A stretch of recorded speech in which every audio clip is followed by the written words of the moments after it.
Hannah held her daughter Olivia against her chest, feeling the unbearable coldness of her tiny body. The baby had been declared dead 26 minutes ago. The doctors had tried everything. The nurses had stopped the machines.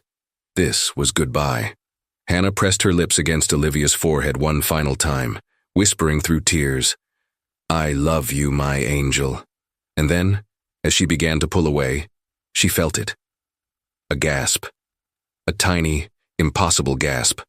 Hannah's eyes shot open wide. Olivia's chest moved. Then again. The baby who had been dead for nearly half an hour had just taken a breath. But let's go back to where this unimaginable story began. If this story moves you, please hit that like button and subscribe to hear more incredible true stories. And let us know in the comments where you're watching from. 3 months before that impossible moment, Hannah discovered she was pregnant. At 29 years old, she'd been trying to conceive for 3 long years. She was an elementary school teacher in Portland, and her husband Marcus worked as a landscape architect. They were simple people with simple dreams, and the biggest dream of all was about to come true. Hannah had taken the test on a Tuesday morning before work. When those 2 pink lines appeared, she couldn't breathe. Marcus rushed into the bathroom when he heard her crying, terrified something was wrong. When she showed him the test, he picked her up and spun her around, both of them laughing and sobbing at the same time. The next 9 months felt like a beautiful dream. Hannah's best friend Riley Patterson threw her an elaborate baby shower. Marcus's sister, Grace Chen, flew in from Boston just for the occasion. Hannah's parents, David and Claire Montgomery, couldn't stop crying happy tears. Marcus transformed their spare bedroom into a nursery, painting the walls a soft butter yellow. Hannah organized the tiny clothes 100 times, holding up each outfit and imagining her daughter wearing it. Every night she would sit in the rocking chair and read stories to her belly. At 38 weeks, Dr. Rebecca Thornton smiled warmly and said everything looked perfect. "Get ready," she told them. "You're about to meet your daughter any day now." That night came at 2 in the morning on a Tuesday. Hannah's water had broken. Marcus grabbed the hospital bag they'd had packed for weeks, and they rushed to St. Catherine's Hospital. Nurse Adriana Flores checked them in with a warm, reassuring smile. "You're doing great, Mama," she told Hannah. "Let's meet this baby." Labor lasted 14 hours. Marcus never left Hannah's side, holding her hand through every contraction. And then, at exactly 4:17 in the afternoon, Olivia entered the world. Her cry was the most beautiful sound Hannah had ever heard. "Doctor." Thornton placed the baby on Hannah's chest, and Hannah felt her entire world shift. Olivia had a cap of dark hair, tiny pink fingers that immediately gripped Hannah's thumb, and eyes that seemed to look right into her mother's soul. "She's perfect," Hannah whispered. Marcus cut the umbilical cord with tears streaming down his face. For 26 minutes they existed in pure bliss. This was the moment they'd dreamed of for so long. Then the nurses took Olivia for routine measurements. And then everything changed in an instant. The alarms started blaring, piercing urgent sounds that made Hannah's blood turn to ice. Nurse Adriana called for the resuscitation team. Olivia had stopped breathing. Within seconds, Dr. James Morrison, the pediatric specialist, began chest compressions on the tiny infant. Hannah screamed. Marcus tried to get closer, but nurses held him back. They could only watch in horror as their daughter lay motionless. 1 minute passed. 2 minutes. 3. 4 minutes. At 4:43 p.m., exactly 26 minutes after Olivia had been born, Dr. Morrison stopped. He checked for a pulse one final time and slowly straightened up. The room fell silent except for Hannah's sobbing. "I'm so sorry," he said quietly. "We did everything we could. She's gone." The hospital had a protocol for these situations called compassionate care time. They brought Olivia to Hannah, cleaned and dressed in a tiny white gown, wrapped in a soft pink blanket. Her skin was still warm but cooling. Hannah pulled her daughter close, rocking back and forth, singing the lullaby she'd been practicing for months. Hannah's parents arrived, David's face gray with shock, Claire unable to speak through her tears. Riley sat on the floor beside Hannah's bed, offering the only comfort she could. The nurses took photos and made hand and footprints in clay. These would be the only memories Hannah and Marcus would have. Hannah whispered all her dreams to her daughter. She told her about the first day of kindergarten they'd never have, the graduation she'd never witness, the wedding she'd never plan. "I'm so sorry I couldn't protect you," she sobbed into Olivia's dark hair. "I love you so much."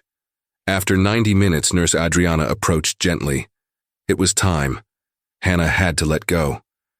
Hannah gave Olivia one final kiss on her tiny forehead, breathing in her baby smell one last time. Then with trembling arms, she began to hand her daughter to the nurse. And that's when Olivia gasped. It was so small, so quiet, that for a moment Hannah thought she'd imagined it. But then Olivia's chest rose and fell. Another gasp, then another. Her tiny mouth opened, seeking air. The room exploded into action. Dr. Morrison burst back through the door. Monitors were reconnected with shaking hands, and there it was on the screen. A heartbeat, weak but present.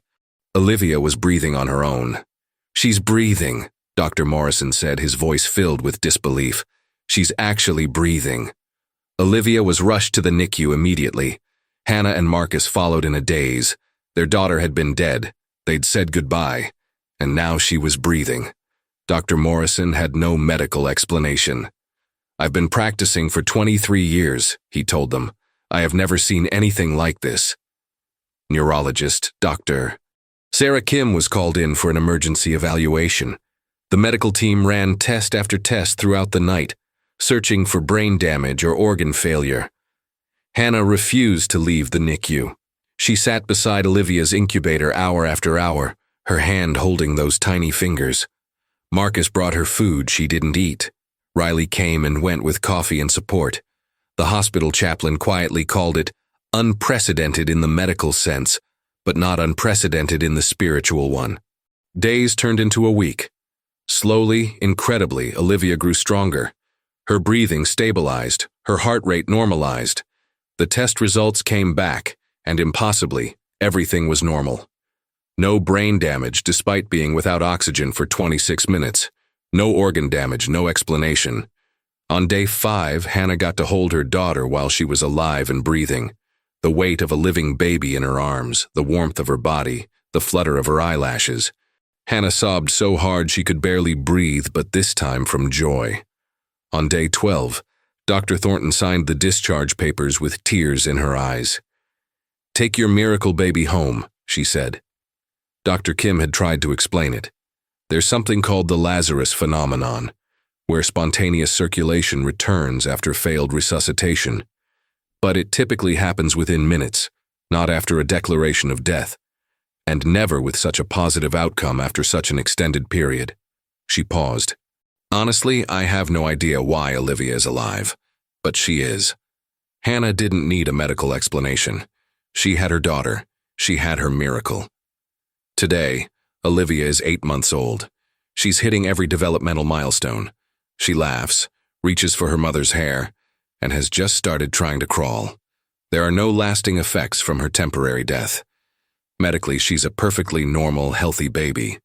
But Hannah knows she's anything but normal. They kept the photos from that day, the ones taken when they thought Olivia was gone. "These remind me," Hannah explained, "that every single breath is a gift. Every moment with her is borrowed time, bonus time, miracle time." The medical community continues to study Olivia's case, trying to understand what happened. But some things don't need to be understood. They just need to be grateful for. "I held my baby one last time," Hannah says, looking at her daughter playing on the floor. "I said goodbye. I kissed her forehead and prepared to hand her away forever. But Olivia had other plans." She smiles, her eyes filling with tears. She decided she wasn't done with us yet. And now, every breath she takes, every smile, every milestone, I know exactly how precious it is because I already lost it once. Olivia is called the Miracle Baby at St. Catherine's Hospital. Her case has been written up in medical journals. But to Hannah and Marcus, she's not a medical mystery. She's their daughter, the one they lost and got back, the one who breathed, stopped breathing, and chose to breathe again. Every night, Hannah still sits in that rocking chair and reads stories. But now, Olivia sits in her lap, grabbing at the pages, babbling her own version of the words. And every night Hannah thanks whoever or whatever decided that 4:43 p.m. on that Tuesday afternoon wasn't the end of Olivia's story. It was just the beginning. Thank you so much for watching Olivia's incredible story. If it touched your heart, please give this video a like and subscribe to our channel for more amazing true stories.